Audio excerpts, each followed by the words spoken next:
3:45 p.m. and we may have something that'll need some control. What? We followed it from Colt Canyon. What's going on? There's something in the sky.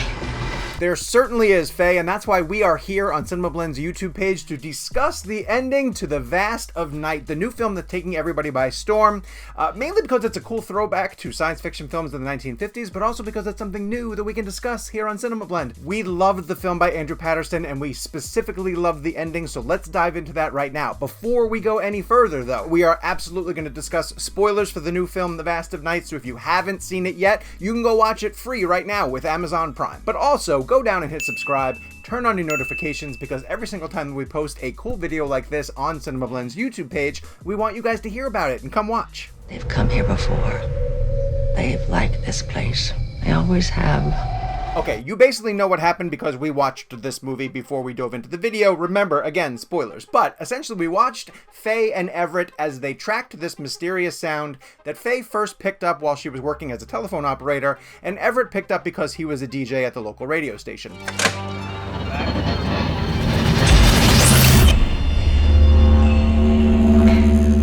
Their investigation into what this sound might potentially be led them through two mysterious callers that dialed into Everett's show to say that they had information about what the sound possibly is. Yes, I have a story that might be helpful.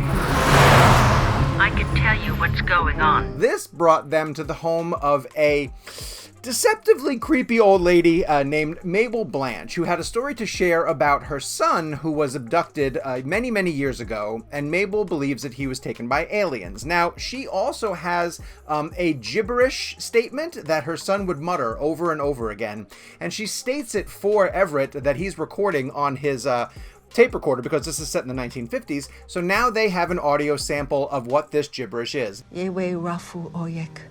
Atelewud nanetzel. That's very important. I'm going to explain why in another section. After they leave Mabel's house, and Mabel being 100% convinced that her abducted son is back in the area right now, potentially in a UFO that is over the skies of their New Mexico town, Faye and Everett find a burned out patch of land that they follow through to see what is going to be at the end of it.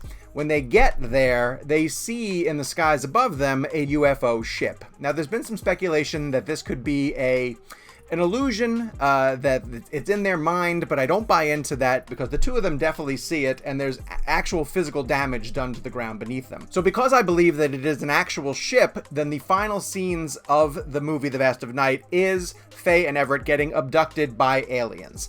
They disappear. The damaged tape recorder is left on the ground, and again, that's going to be really important for a section I'm going to talk about in a second. And Faye and Everett are gone. So I'm going with the theory that at the very end of the film, even though it's a little bit open-ended, Faye and Everett are absolutely abducted by aliens, and I want to explain why I think this happened to them specifically. Okay, so why Faye and Everett? Well, that ties into Mabel's story, but also ties into the basketball game going on in the town. Mabel, in describing the gibberish and the sound frequency that is played over the radio and picked up by certain people, heard by certain people, but not by everybody, she puts out a theory that the aliens use this communication, this sound, to lure people away from big gatherings, from large events, to separate them from the crowd, essentially. So by Faye picking it up and then pulling Everett in, it's luring them away from the event that is taking place in the town that has attracted everybody else, which is the basketball game. The reason why I believe in this theory is because there are two other townsfolk who come over from another area who also say that they've picked up this sound, and it lured them to the center of the town, the New Mexico town that Faye and Everett are in. So now we have four people who have heard this sound and have been pulled away from the massive gathering to investigate what is going on with the potential UFO. I think that Mabel's story is completely correct in that over the course of several years, the alien visitors, not wanting to draw a lot of attention to themselves, will put out some type of a sound, or maybe even this gibberish that was repeated over and over again by Mabel's son.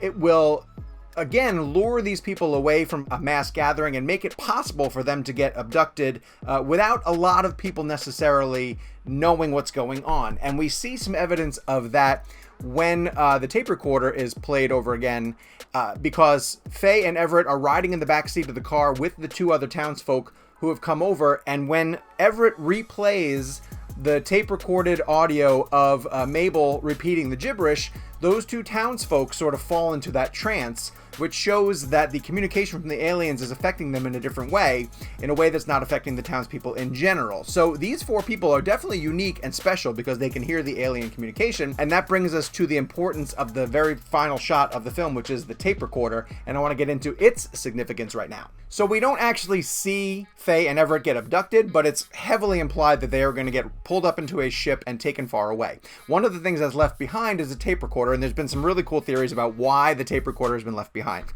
One, it could just be evidence of their abduction. You would assume that eventually someone's going to go into the field, find the damaged tape recorder, potentially play the story that would be Mabel explaining her son getting abducted, would explain all of the stuff that Faye and Everett have gone through that night. So the townsfolk, in wondering what happened to these two, will now have audio evidence of what went down that evening and where they potentially went to. Folks, it is 7:45 p.m. and we may have something that needs some explaining here. Oh, what? There is something in the sky. Or you could take it one step further, and you could say that the gibberish that was recorded by Everett, which potentially for the very first time was put onto a tape for other people to hear, the aliens might have left that behind because it's a way for them to attract additional people who are infected or influenced by the sound of this audio. Because the minute that Everett played it on the tape in the backseat of the car, it took over the two people that were driving from the other town. If that audio tape is played in front of more people who are susceptible to the alien communication, it could be a way to separate more people from the town, and the alien invaders could very easily come back and recruit more people for their alien army. I'm speculating here at this point, but it is kind of fun to think about why Andrew Patterson wanted to make sure that the tape recorder was very clearly seen as being left behind when Faye and Everett got abducted. Now, Andrew Patterson has not talked about the fact that he wants to do a sequel to The Vast of Night, and it doesn't necessarily need a sequel, but when films do well and move the needle of pop culture conscious, we start to talk about, like, what can you do next with this storyline? And the fun thing about The Vast of Night is you can do several different things. You could pick up the story in the town without having to use Faye and Everett and just explore new people who potentially find the tape recorder and want to find out what happened to these two people.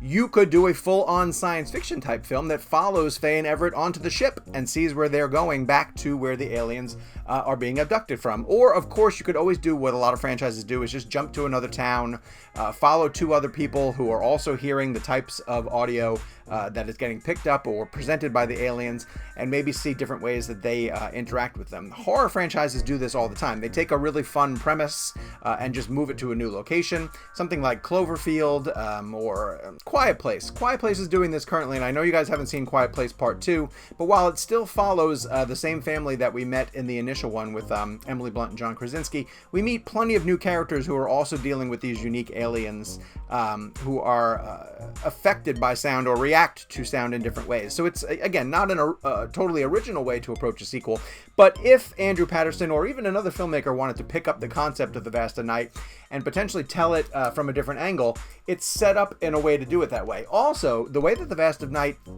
is positioned to the audience, and you know this if you saw it, is almost like a Twilight Zone type episode. It's very serialized. It actually, when at the beginning of the film you can see it, it brings you into a 1950s television to then plant you into the story and sets itself up like a standalone episode of a science fiction type show. So another director could very easily come in and continue that story or tell a different story that spins around it, but still in the premise of being a TV serialized episode of a larger science fiction type show. And I actually think that'd be a pretty creative and clever way to go forward with telling another short story in this world.